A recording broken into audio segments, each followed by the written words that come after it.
Sure, you can start now. What do we got? We're at 7:02. Sure. Yes, All right, it's please. not going to take 8 minutes, but we can answer questions. Hi everybody. Welcome to City Council Candidates Slate number 1. Really good to see everybody here. And to start off, I wanted to give everybody a quick brief, not about City Council, but about voting, because in case you ended your fast or just woke up and saw the news and, we're very confused by all the ballot issues. And you'll get an email from us basically repeating this, but the ballot snafu seems to have mostly and possibly exclusively affected about 100,000 Brooklyn voters who got mixed up ballots. I haven't heard of anyone in Manhattan or in our district for whom that's been true, but if you ordered an absentee ballot, and I did because I kind of wanted to see the process through, please, if you plan to vote with that absentee ballot, check it vigorously to make sure that it is your name, that not only is it your name on the outer envelope to whom it was mailed, but the inner, what they call the security envelope, the inner security envelope also should have your name on it. That's where the mix-up happened. That's the first thing about mail-in ballots. The second thing is, if it is at all possible for you to do so and you feel safe doing so, please make a plan to vote in person, either at our early voting site, which is 220 Henry Street. And it opens October 24th. It's open for 9 consecutive days for 6 to 8 hours a day. You can start voting there October 24th, and November 1st is the last day of early voting, or please vote in person on election day. The benefits of early voting is that your vote gets counted immediately on election day, just as if you had voted in person on election day. They count it right then. Absentee ballots in New York are screwed up for many reasons. And we don't have to go into all those reasons right now, but suffice it to say, the Board of Elections has not caught up with the demand for absentee voting, and it's not perfect yet. If you still feel like that is your only or the only option you feel safe doing, or the only option that's possible, again, please check your ballot. You will need postage, unlike in the primary, because the governor did not approve a postage paid envelope, which is another sort of insidious form of voter suppression. You'll need to add a stamp to that envelope. Eulene, our assembly member, and Brad Hoylman, I believe, co-authored a letter to the BOE and the post office trying to get confirmation that it only requires 1 stamp, but we haven't heard back definitively yet. So you need a stamp, and then you have to mail it in, or you can deliver it to an early voting location. So again, if you or someone you know feels that absentee ballot is the only way you really can vote, we just want to make sure that every vote gets counted. And so if you have any questions at all, please get in touch with us. If you need a stamp, if you need someone to deliver your absentee ballot because you don't feel safe or you're not able to get out to mail it or drop it off at a poll site, please get in touch with me or get in touch with Jeremy, and we will figure it out with you. But I would really like to emphasize that voting in person is very safe. We had an abundance of poll workers this year, so that all these places should be fully staffed, which means hopefully the lines move and people are getting their training, and everyone I think really wants election day and early voting to work well. So I really recommend voting in person if it feels at all possible for you. And if not, get in touch with us so we can make sure that your absentee ballot is perfect and above reproach. And that's my spiel. Are there any questions around voting? I can tell you also we've got some updates about what election day poll sites are going to be. So Caroline mentioned that the early voting site in her neighborhood is at the school on Henry and Clinton Street. On election day, Caroline, correct me if I'm wrong, but I believe all of the Seward election sites are open in the lobbies. That's correct. Amalgamated and Hillman will be voting again at PS 134 on East Broadway. And the East River buildings will all have a single site in the community room in East River, which is in section M in building 4. So that last piece is new. We didn't have that in June. And last year, we used to have our own lobbies as well.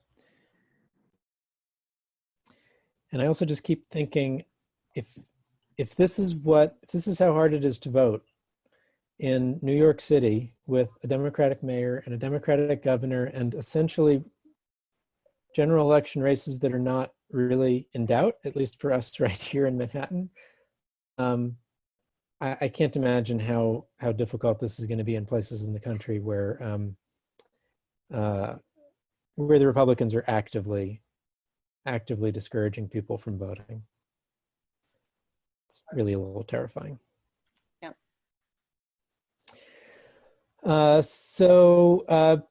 Thanks for all that, Carolyn. We've got 3 candidates tonight who are running for City Council in District 1 for next year, for 2021. And we're going to see 3 more candidates next week, also on Wednesday at 7 o'clock. Well, you can suggest that, but I'm going to vehemently argue with you about it. The reason I've mentioned this in emails, but the reason we're doing this early is because we need to have endorsements in for all of our 2021 New York City races. We need to have our endorsements in by the beginning of February so that we can get our petitions printed up by the 3rd week of February. Means we're packing a lot of candidate interviews and forums between now and the beginning of February. We're paying particularly close attention to the City Council race. It's an open seat. This is Margaret Chin's seat, but she is term limited out. She is not running for re-election.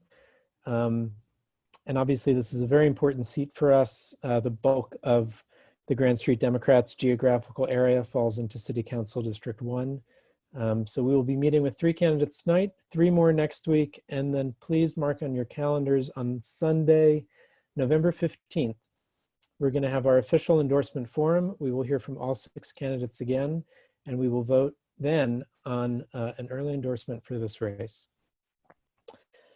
So without any further ado, we have our first candidate of the evening tonight is Gigi Lee. Many of you know Gigi from the Community Board 3. Some of you may know that she's Margaret Chen's Chief of Staff right now. And aside from that, Gigi, I'm going to let you do a little introduction. Let us know why you are running for this seat, and then we'll open this up for questions. Excellent. So I just wanted to double check. I have 10 minutes for my portion and then 10 minutes for question and answer, right? Ish? Oh, I can't hear you anymore. You've got 20 minutes total. Okay. However long your intro takes, and then we'll take up questions after that.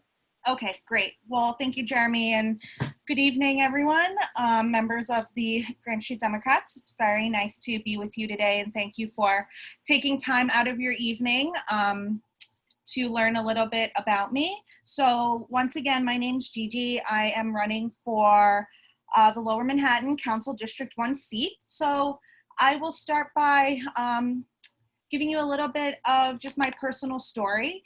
I immigrated here with my parents as a young child and had a very typical sort of conservative Chinese upbringing, and was first in my family to go to college. So I went to Smith College for undergrad, and those were really 4 very pivotal years of my life where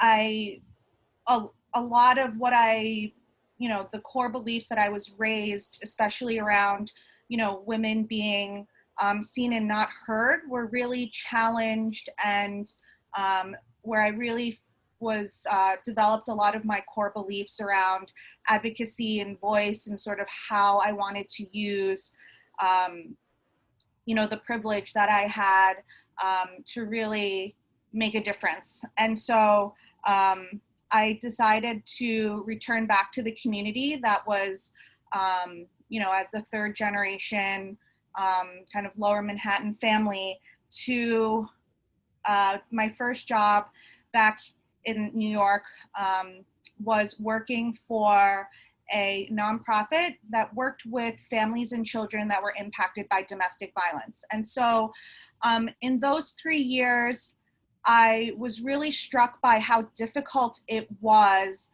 for clients that I worked with and families that I worked with to really access benefits that they were entitled to, the education that children were entitled to, even if they moved out of their neighborhood to a shelter, and how hard it was just accessing the system, sitting with them at HRA for 2 to 3 hours, having to go to Court Street, DOE, to challenge whether or not a child could transfer to a school using a P.O. box because that was an address for an undisclosed shelter location. And it was because of that, that job and the frustration with that job that I then chose to go to social work school. And so after really spending time learning about policy and the importance of how to change how some of the rules are made that really prevented, clients of mine from really having accessibility to the government. I then spent the next 10 years working from a social work intern, to finally being executive director of a small nonprofit that worked on policy and advocacy citywide and a little bit on a state level to advocate for in the after school and children and families portfolios. So what that means was, for example, I was on the mayor's task force that helped design and implement UPK NYC, tripling the size of the summer youth employment program, and really organizing about 36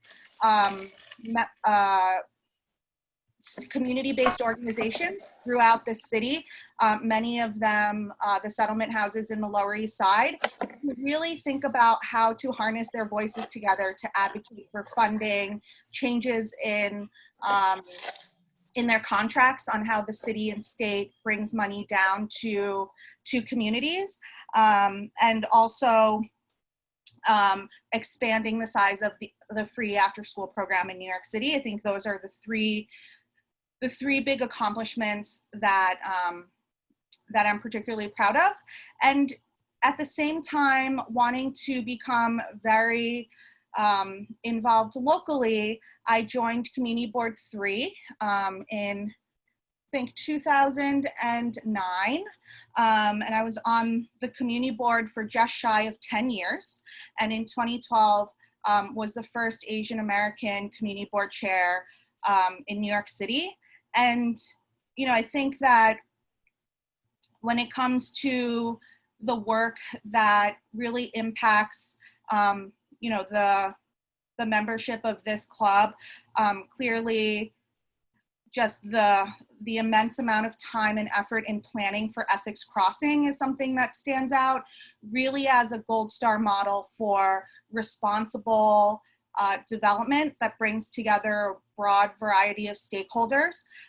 It was also during my 4 years as chair that Superstorm Sandy hit our neighborhood very hard. So resiliency and recovery has been an issue that I've dealt with, since probably, door knocking NYCHA, warning residents that they should probably evacuate if they had a place to go, to the hours before the storm actually hit. So up through now, recovery and resiliency just has been an ongoing challenge in the Lower East Side, but throughout Council District 1.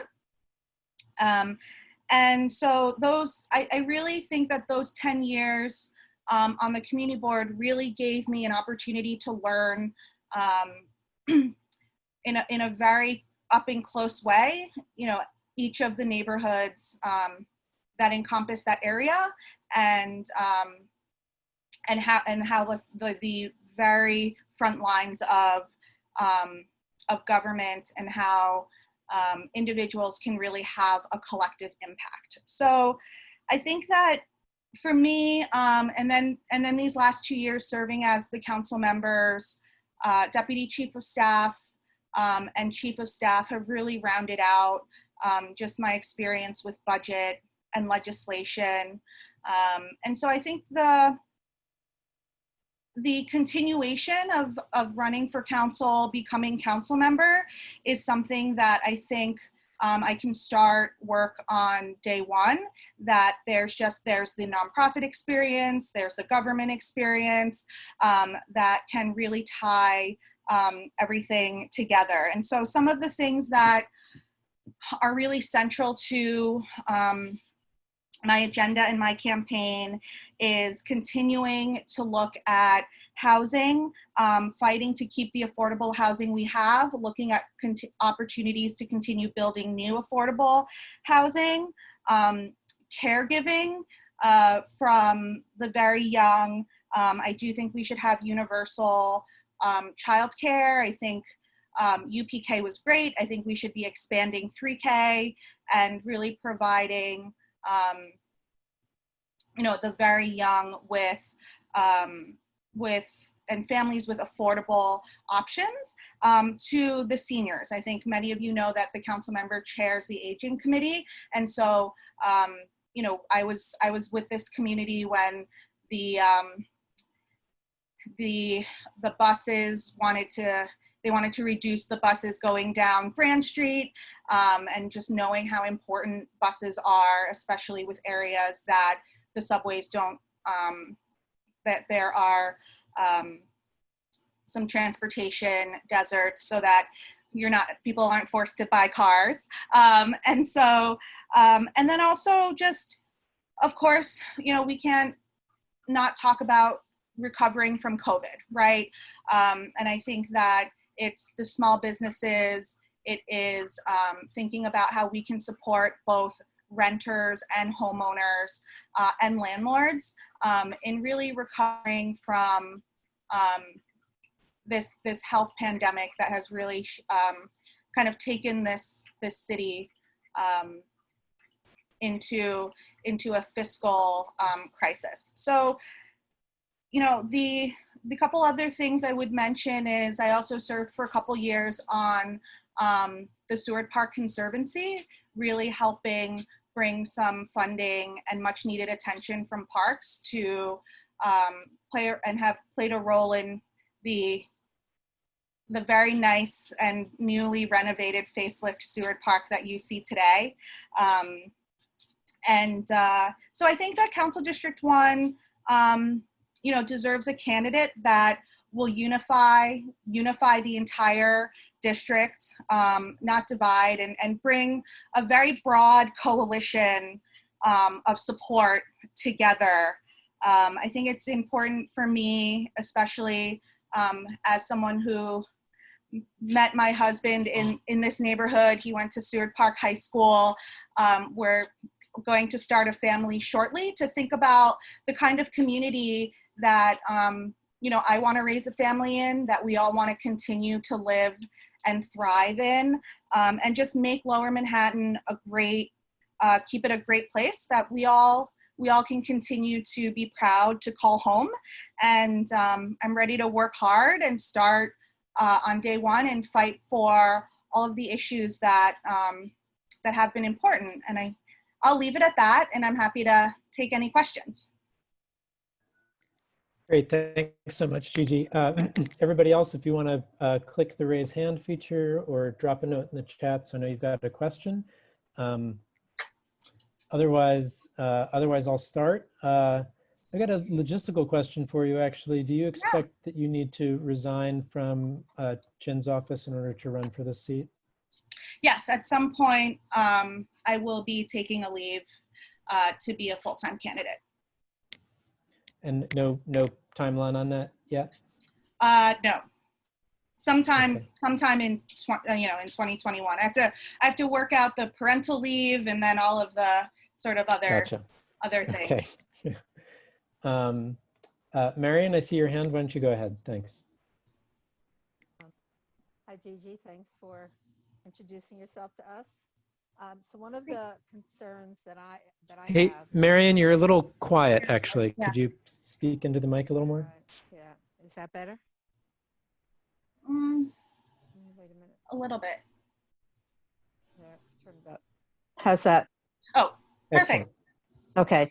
So one of the concerns that I have, and it involves what you said about building affordable housing, Mhm. is the upzoning and the high rises that have been going up in the community and the fights around those high rises. And the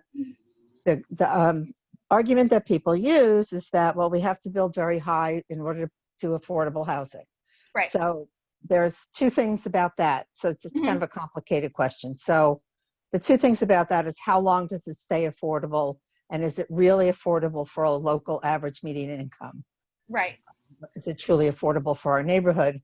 And the other thing is, what's your position on the upzoning? For instance, Go Broom, and maybe the towers that are going up on South Street, and the argument being it's for affordable housing.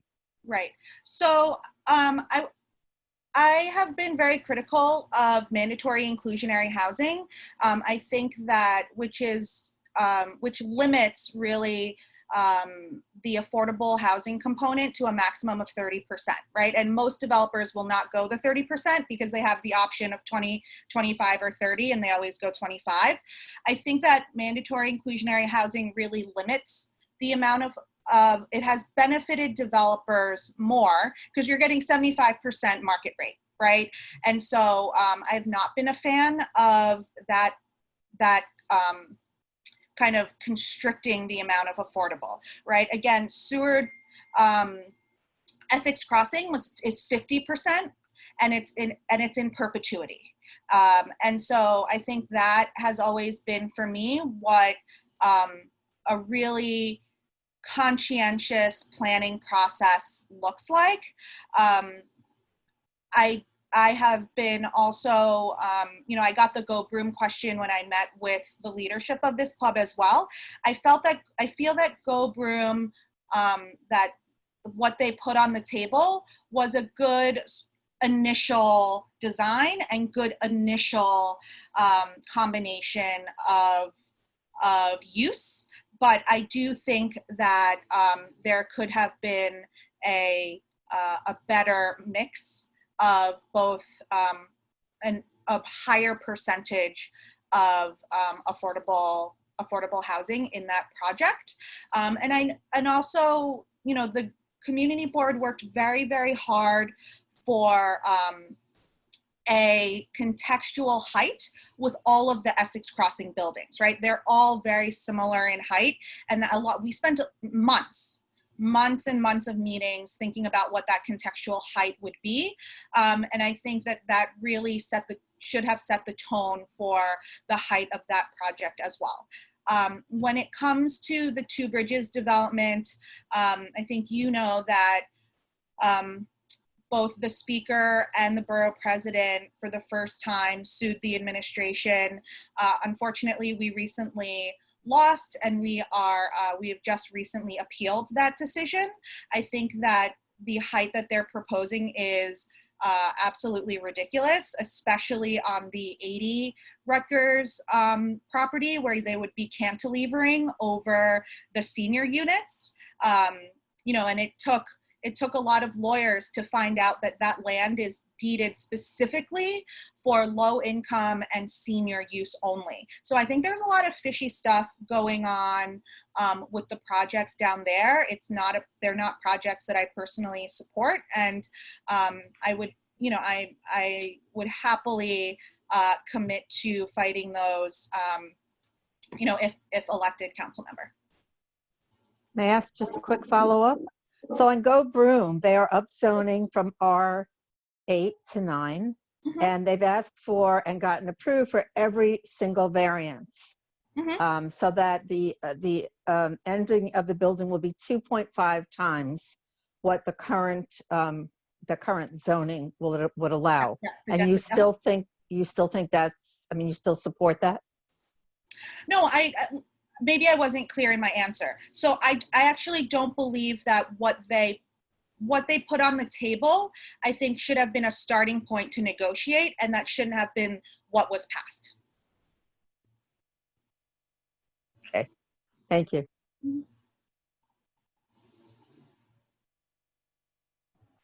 If I don't see any other hands, I'm going to ask my own question, I guess. Gigi, one of the reasons why I've been enjoying conversations with candidates who we don't elect for another 7 months and who won't take office for another 7 months after that is because the current moment is so terrifying to me that looking ahead to January 2022 is kind of makes me hopeful.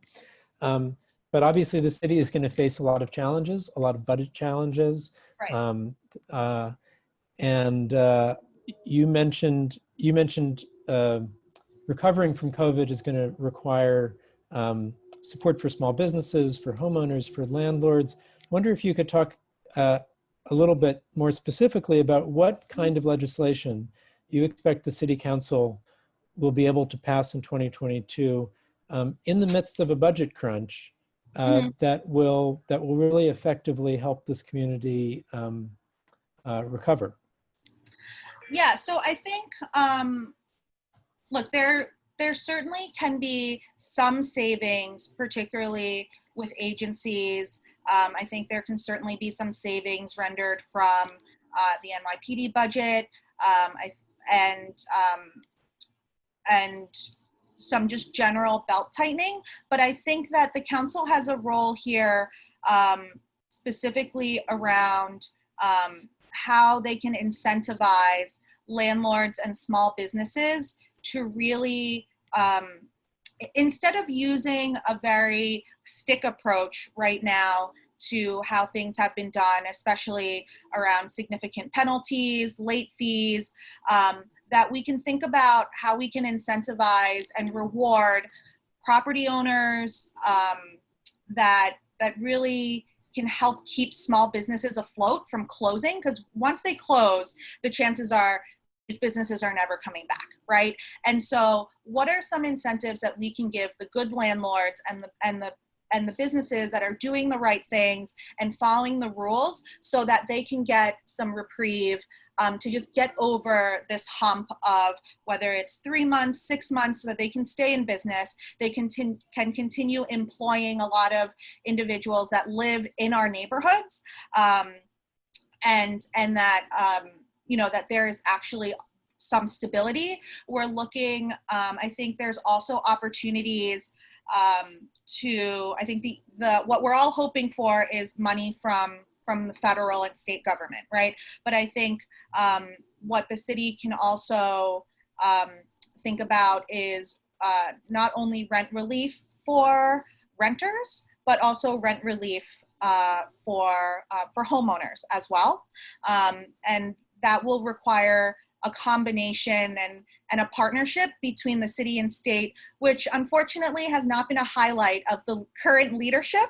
But hopefully if we have a change in leadership and a change in approach, that the council can implement some new laws with the help of the state, because the state really does control a lot of the tax laws, and we can really generate some additional income that really directly affects and impacts families on the ground.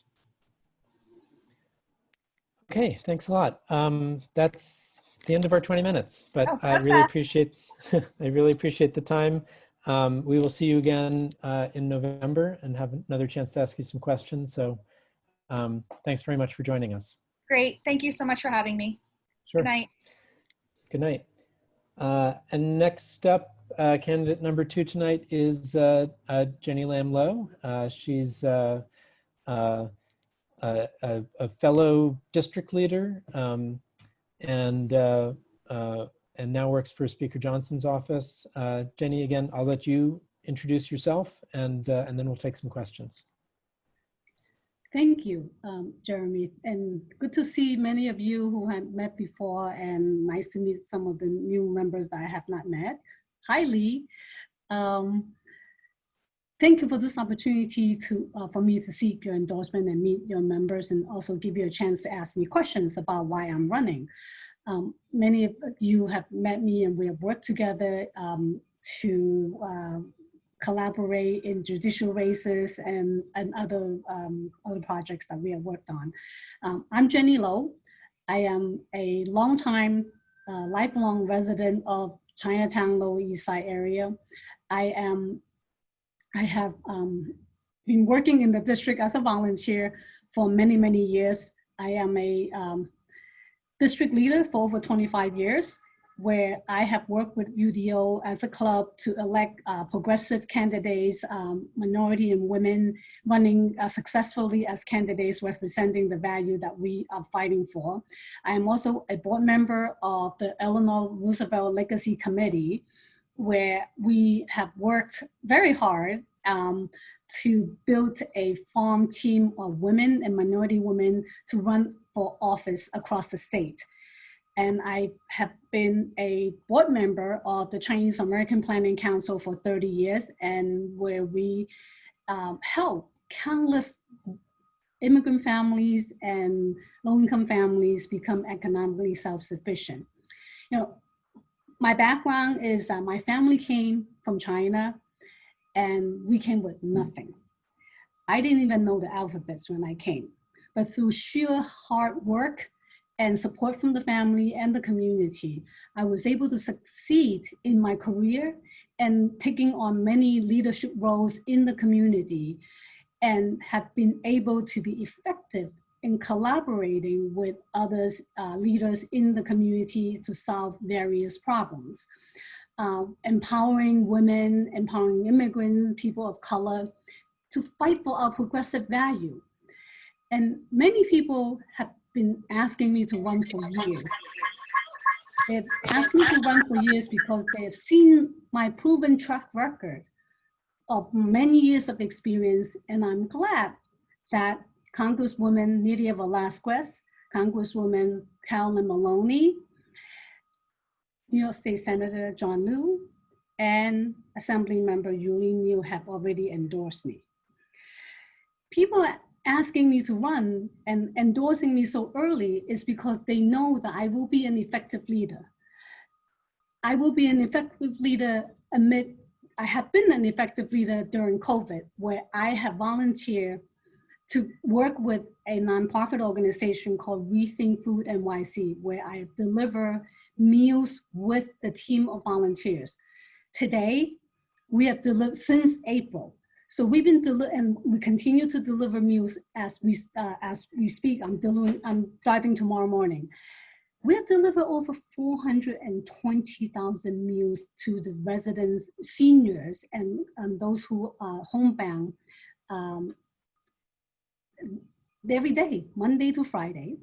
And we also work with the board members of the Hillman Co-op, who came over to pick up meals from the distribution point where my volunteer friends and I work with. And Trin and Ross, they came every day. I think they still go now, they go to pick up the meals at 504 Grand Street, where we have also been distributing kosher meal. At the peak of the pandemic, we had 700 meals a day at 504 Grand Street. The number has gone down because people are slowly preferring their own cooked meal. And by the way, these meals are culturally sensitive. They're freshly prepared. They are not the cold sandwich that you pick up from where the city has their own distribution point, right? So seeing this devastation in our community, I decided that I'm more convinced that I need to get off the sidelines and put my skill to work and work for this community to fight for an equitable recovery from our pandemic as the next council member. I know our district is a diverse district, and we have a lot of needs. We need to make sure that we recover from this pandemic with equity from the city. And as your next council member, I will be working collaboratively with public, nonprofit, and private sector to fight for working families, get small businesses the help that they need, address our affordable housing crisis, and demand real reform from the NYPD. And we also need to improve the school system, the public school system that gave me the opportunity to be successful today. And we really need to help seniors with food insecurity, as I have seen in the last few months during this pandemic. 2021 will be a huge turnover in the number of council members. And for our district, we need a council member who does not need any training, someone who can hit the ground running. I have a demonstrated track record of working in the private, public, and nonprofit sector. I can hit the ground running as the council member representing this district in our community. So I'll be happy to chat with you, questions. I'm here to listen as well, not just to talk. So I welcome questions that you may have. Thanks so much, Jenny. I'm going to start off actually with a similar logistic question that I asked Gigi. I'm sorry, so Jeremy. Yeah. Kenny had a question in the chat. Where is the raise hand function? And I don't know where it is. Actually, I don't see it. So just in case someone else was having trouble finding that and wanted to ask a question. Yeah, I think it's, I think if you click on participants, you get to see a little button that says raise hands.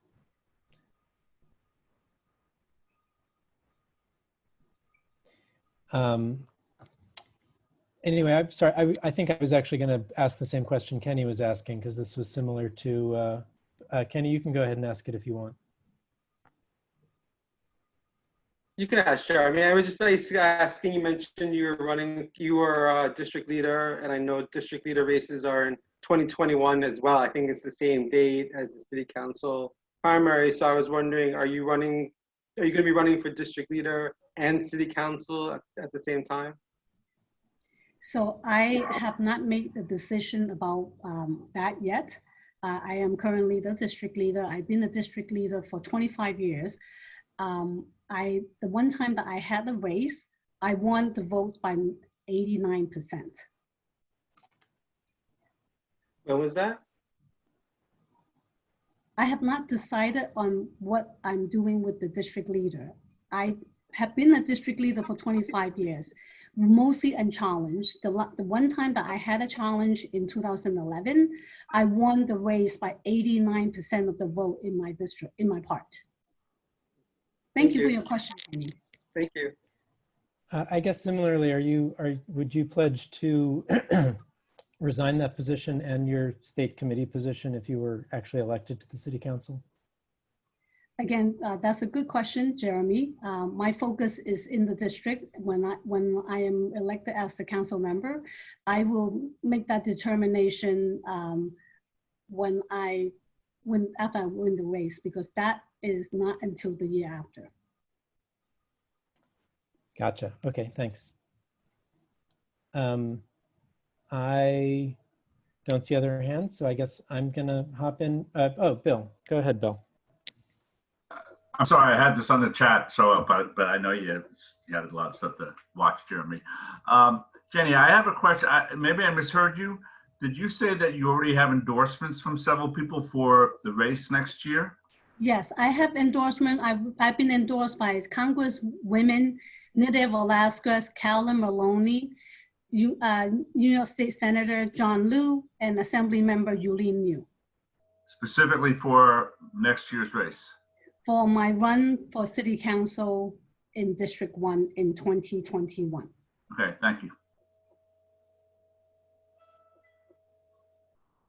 These are the same people who have been bugging me to run for years, and that's why, hence the early endorsement. I'm probably going to steal, oh, there we go. I got Marion's hand. I was going to steal her question, but go ahead. Well, it's really the same question that I asked Gigi, and it has to do, you can't hear me? All right, let me put this back all the way up. Trying not to burst your eardrums. Is that better? Yeah.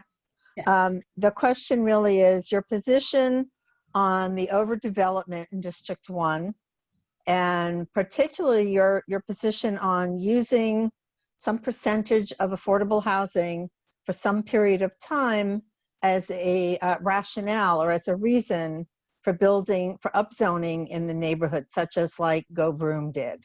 And what is your position on that? And then just to make it a little more complicated, what is your position about ultimately those projects going through ULURP, which gets voted on by the city council person?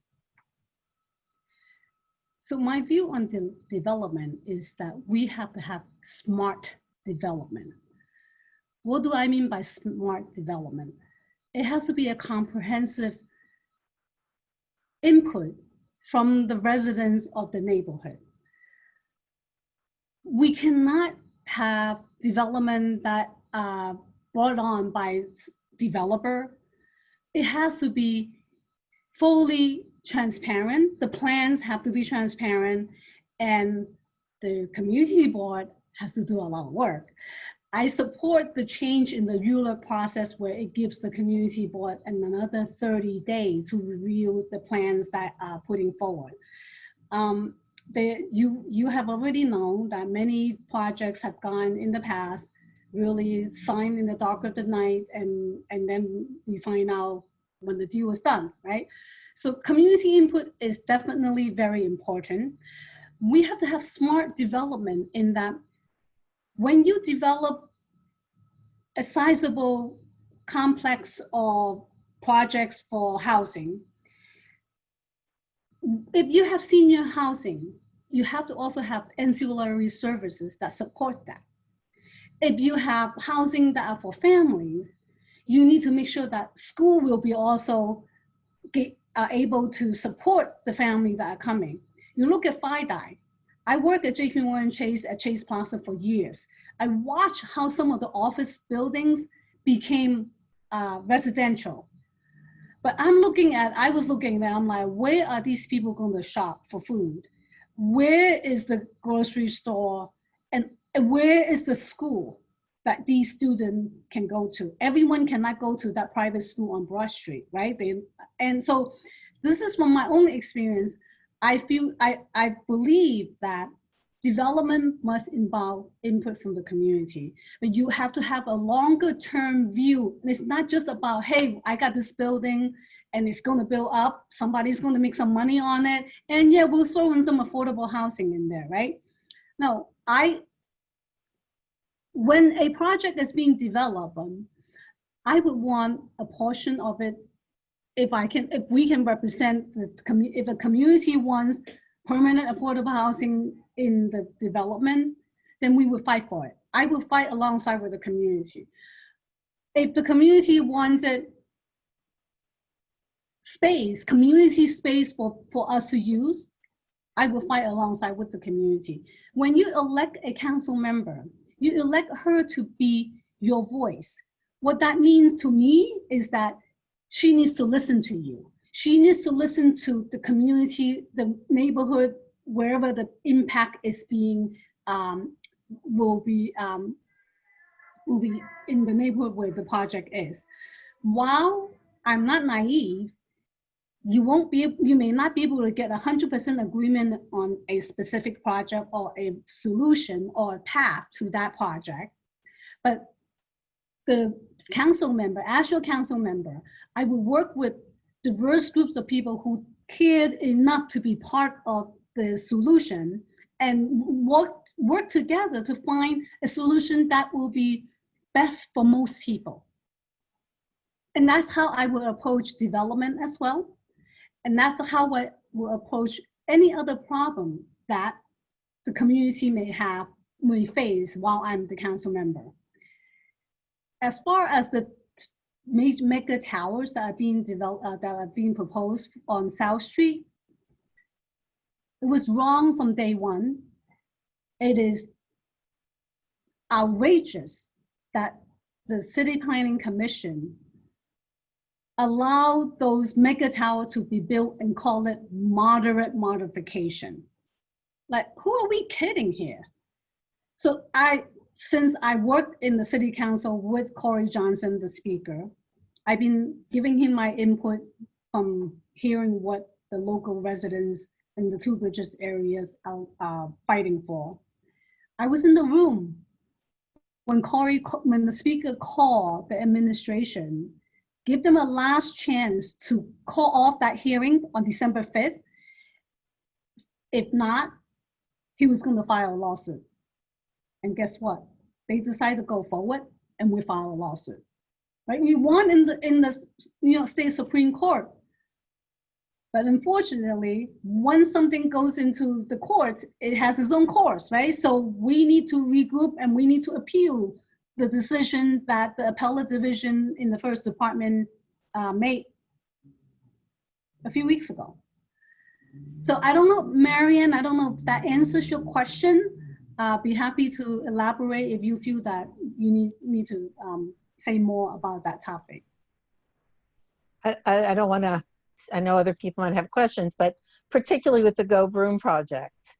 And you heard what I said before to Gigi, that it's 2.5 times what it should have been if it were not upzoned.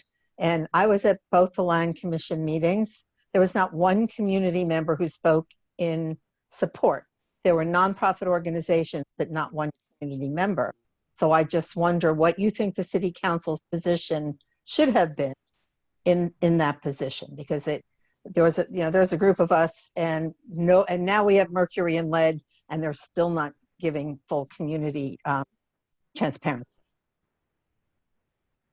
So I just want to know your position. I don't expect you to fix it unless you can. Well, thank you. I appreciate that, because obviously when something is already done, there's not a whole lot I can do.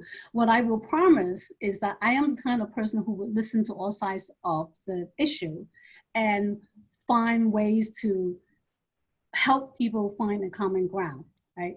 So whatever that issue was, it was passed. So I don't think I can do anything about it. In terms of future projects and future development, Marian, you're right. You need to have come to a point where people can either find ways to work together or agree to disagree, but whatever the outcome should be, it has to be beneficial to a majority of the people in the area or in the neighborhood. That's the only way I believe any development should go. If not, then I will work with you to fight tooth and nail to get to that point. Jenny, can I try to actually get you to answer this specifically? If you were in the city council this year, would you have approved the Go Broom project? Well, didn't the community board 3 voted to approve it, recommend? I'm asking, if you were in the city council and this project came to you, would you have approved it? Given the whole, everything you've said about how you would work on these projects, if this exact plan had been presented to you, how would you have voted? So if I understand correctly, so let me just first be a full disclosure. When this project was being voted on, or when it was underway, I serve as board chair of the Chinese American Planning Council. Full disclosure. So because if the community board 3 was able to feel comfortable recommending that, I'm going to have to trust that the community board had listened to the concerns of the neighbors, individuals who live in the neighborhood, organizations that work in the neighborhood. So I think so you have to put some faith in the community board as well, right? My philosophy is that people come join the board and people are approved from the board because they have an interest and a passion to serve the community. So they represent residents like they represent me, right? Because I'm actually I'm not in community board 3, but what I'm trying to say is that any residents of a community board geographic area, they rely on the community board member to do the right thing.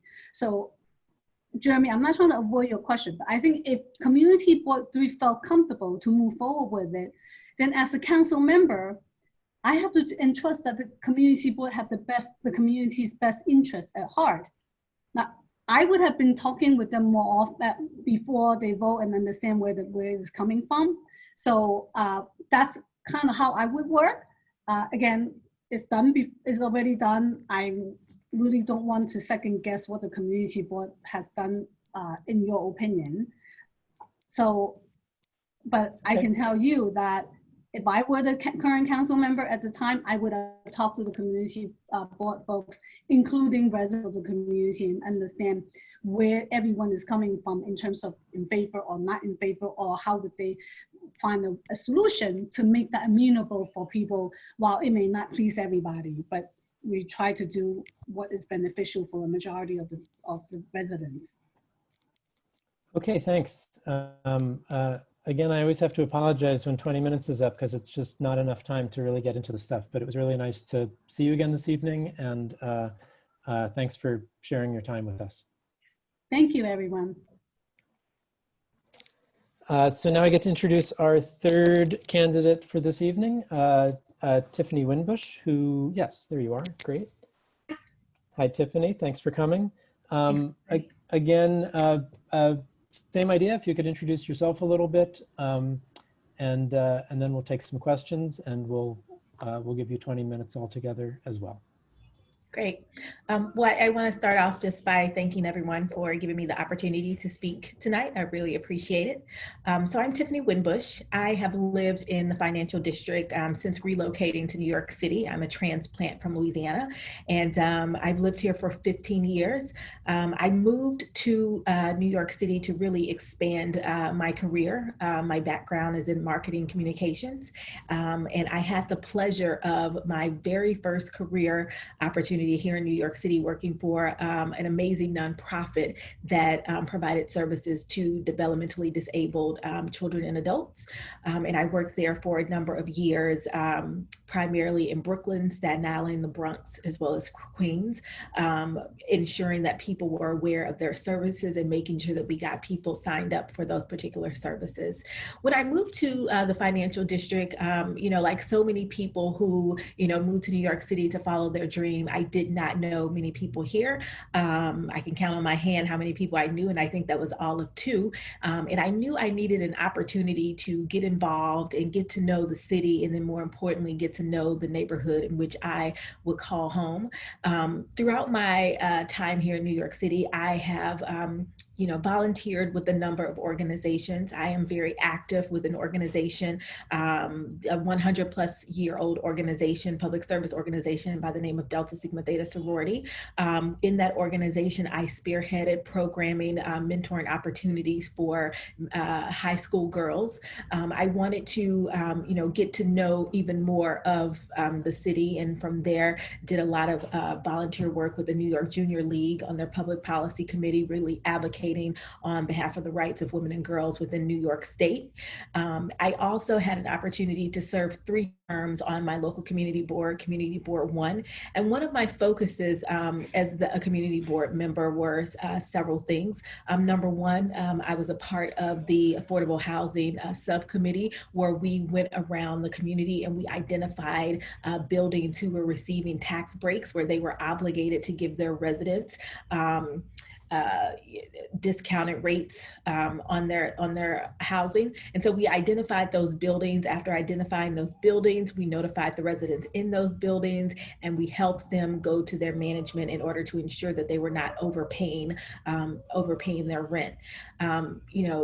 After serving on the community board, I, like many people, decided to start a family. But with that being said, I still stayed very active. I have a daughter in the New York City public school system. She is a 3rd grader this year, as well as a son who's a preschooler. So I'm very involved within my daughter's school. She attends Peck Slip, which is right in the Seaport community. I've served on a number of positions on the PTA, from vice president to member at large, and served on a number of committees that helped us raise funds, not only for our school, but also for schools in other communities that would be considered underserved. I am passionate about, giving back to my community, making connections throughout my community, making sure everyone feels inclusive in this particular community. If you happen to ask anyone who happens to know me, they'll say, "Oh, that's Tiffany. Yeah, we know her. She connected us with X, Y, and Z when we needed a help or a resource." And so my friends jokingly call me a connector. And that's not necessarily something I focus on, but I know if I have a resource that somebody else needs, I am going to make sure that it happens. With that being said, that's the same attitude that I took in the time of COVID, and, in addition to, listening to, all the safety regulations on how to keep myself and my family safe, it was very much making sure that my wider community knew about the resources that were beneficial for them. So making sure that people knew where they could go and get free meals if they were feeling food insecure, making them sure that they knew about the state program to help them pay a month's worth of rent if they were had fallen behind on their rent, ensuring that everyone was prepared on making the best decision for their family when it came to either choosing to be 100% remote or working, the hybrid option within the New York public school system. So I am really focused on just making sure that the resources that are available for community residents, that they're able to have access and get that information. So as I mentioned, I am I'd like to consider myself, a New Yorker, a long time resident. I do celebrate 15 years just this month in October of being here. And, I'm excited to continue to be a part of the community. This is where, I started my life with my husband. This is where we have decided to raise our family for the long term. And so, I am here now throwing my hat in the ring to run to represent this community on the New York City Council. As I mentioned, I feel that I am maybe like many people who, work full time, many people who raise a family, but still want to make it a point to be connected and involved within their community. And so, that's why I make sure that I am, while not an appointed board member for Community Board 1, still very involved in attending their meetings. And, of course, still very much involved within my daughter's school because that's important as well. So I hope that, this little bit of information has, allowed you to know more about myself, and I am happy to answer any questions that you may have as well. Thanks, Tiffany. I see a couple of hands up. Sorry, Bill, do you still have a hand up from before, or do you have a question for? No, okay. So Kenny, why don't you go ahead? Yeah, I tried to find the website for you yesterday. I couldn't find it. Do you have one, or is it not up yet? Or can you just, if you have it, can you just tell us what the website is? Yeah, so I actually have two websites. I have tiffanyfornyc.org. If you were not able to locate it, it is literally, I was just working on it, so it probably has not been turned on yet. I do have another site where you can go and learn all about my platform and, what really drove me to want to represent the district on the city council, as well as some of the priorities that I think that we should focus on within the community. So if you don't already have access to that, I can make sure that I can follow up right after this to ensure that you have it. And then, of course, and then I'll follow up as well with the club as well with the official website. Awesome. Thank you so much. You're welcome. I feel like we shouldn't let you get out of here without also talking about development. Marion, do you want to ask these questions? Sure. I'm going to add on a little other question, if that's okay. Sure. So, Tiffany, we've been talking about the overdevelopment happening downtown. I know it's certainly happening in Fidei. They're planning it on South Street. We've got the Go Broom project going here, which is upzoned in every variance that's possible. It's getting that. So as a city council person, what's your position? How would you handle the, all of the buildings say, well, we're going to do some affordable housing. That affordable housing isn't affordable for most people in this community. The average median income is for all of New York City, including Westchester, I believe, or Yonkers. So it's way above what the average median income is for this neighborhood. So what's your position on that, and how do you see yourself being helpful to the community as a city council person?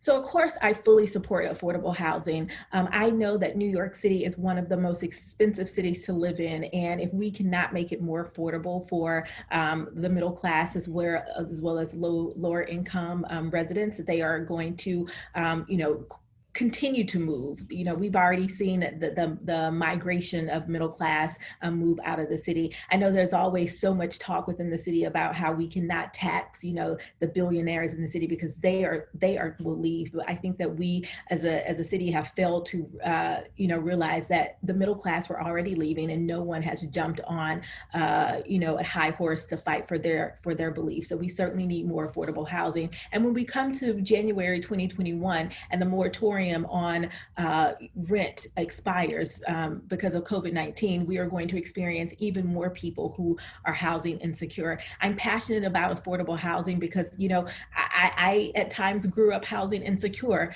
My mother was a single mother of 4, and were it not for our immediate family and even extended family at times, you know, there would have been opportunities where we would not have had a secure place to live. You know, I even recall as I got older and speaking to my mother, you know, she would say that, you know, if we lived in an even, you know, if we lived in a more expensive city like New York, she said New York for some reason, you know, believed that we would have been housing insecure and we would have need to reach out for help. So we certainly need to ensure that we have more affordable housing, and we need to make sure that the AMI is not necessarily going to be inclusive of all the entire city, but need to really make sure that we look at it by individual neighborhoods. And I know that a portion of that AMI is focused on, you know, various incomes within the neighborhood, but surely we want to make sure that we have more of those housing options for people who are middle to lower income. I think right now we have an opportunity to be really, you know, radical when we're thinking about affordable housing. There has been so much development, you mentioned in particular in the financial district. And, you know, honestly, who at this very moment or even before has $1 million, $2 million to put down for an apartment? You know, not too many people that I know. So I think that there will have to be some very difficult conversations that we have with developers so that we can ensure that the multiple empty apartments that we have available throughout our district no longer sit empty. We need to be able to put people in those homes on a permanent basis affordably, and we need to make sure that they have a roof over their head, because if we're concerned about the increase in the shelter population, if we're concerned about homeless encampments outside, if we're concerned about the families who will, you know, hit up against that rental moratorium once it ends, we're going to have to prepare, you know, at this very moment to start thinking beforehand. So I certainly support affordable housing. But with that being said, I know that, you know, when a community and when a city council person supports affordable housing, they don't necessarily have to, you know, give a developer a full right of way.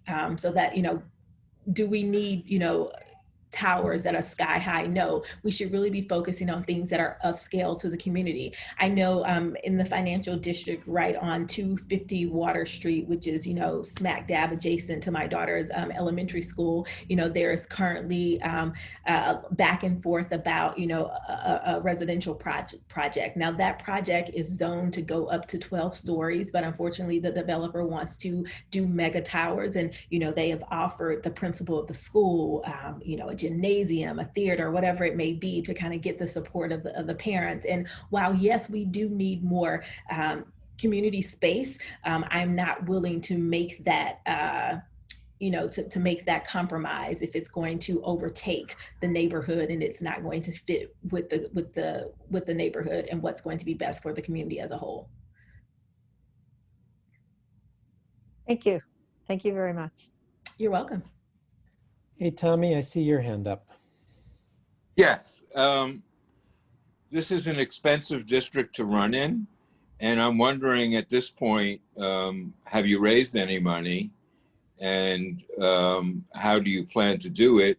And secondly, you've heard from, and I know you've seen all the other candidates now. Is there one thing that, you know, the other candidates also have a long experience in the community, a lot of community ties. Is there one thing that you think separates you from all the other candidates? Thanks for that question, Tommy. It's really interesting. So yes, I have started raising money. Thankfully, I do have people to support me. The only way I'm able to do this is to participate in the city's matching funds, that $8 to $1. So my focus, of course, is making sure that I hit that threshold and ensuring I have the support from donors in my community. And that is ongoing at this very moment. So I'm confident that I will have the funds to run. To be completely honest, yes, I am the oddball out in this particular race, but that does not mean that I cannot be a voice for all within District 1. I think that many people will be able to relate to me because I am not only plugged into my community, but I am also doing what they are doing each and every day, and that may be causing them not to be as plugged in as they want to be. So, I am a full-time marketing communications professional. I am a wife. I am a mother raising two, in a very expensive neighborhood. So, I think so many people will relate to me because they will think, oh, she's just like me.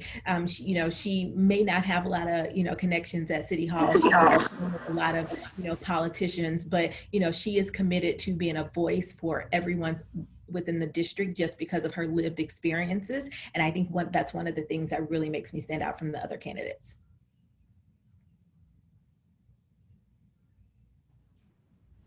Tommy, I know I had to mute you in the middle of that, but if you needed to follow up, feel free to hop in.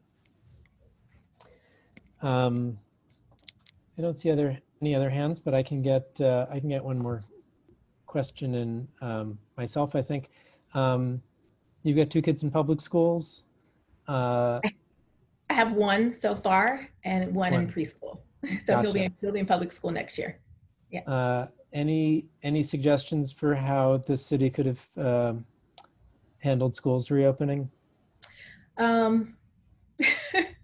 So you know what? I will take a book from last night's presidential debate. I happened to watch the debate on CNN, and one of the commentators, Dana Bash, said that this debate was a shit show, and I would have to agree that the same can be said about the process of trying to get our students back into the schools for the new year. So I think one of the things that I would have really focused on if I was a part of that, DOE coalition, number one, we need to have a mayor and we need to have a chancellor that's going to listen to teachers and who are going to listen to parents. Do not request that people complete a survey if you are not going to take those survey results into consideration as you are trying to put our kids back into school safely. Another thing that should have been really focused on is that in March, when schools closed and we were focusing on trying to ensure that the students who needed got the devices that they needed with the broadband services that we were staying and connected with students so they wouldn't fall through the cracks, there should have also been another coalition of people who focused on what is the best way, what is the most efficient way to get us back into the school when it is time for schools to reopen. So we were so focused on, just one train of focus that there was not an opportunity to step back and think about what's going to happen for the future. And so that would have been helpful if we would have started planning in March, and it would have been helpful if the teachers unions, if the parents would have been inclusive in that process, and it would have been transparent. To have to come to us, as the mayor of the city in a press conference say, we're going to push the school back for a couple more days, which I think was the right thing to do, but you pushed it back because your excuse was, we all got in a room together and we hashed it out and talked about it. Don't do that 2 weeks prior to the start of the school date. That should have been something that should have started back in March.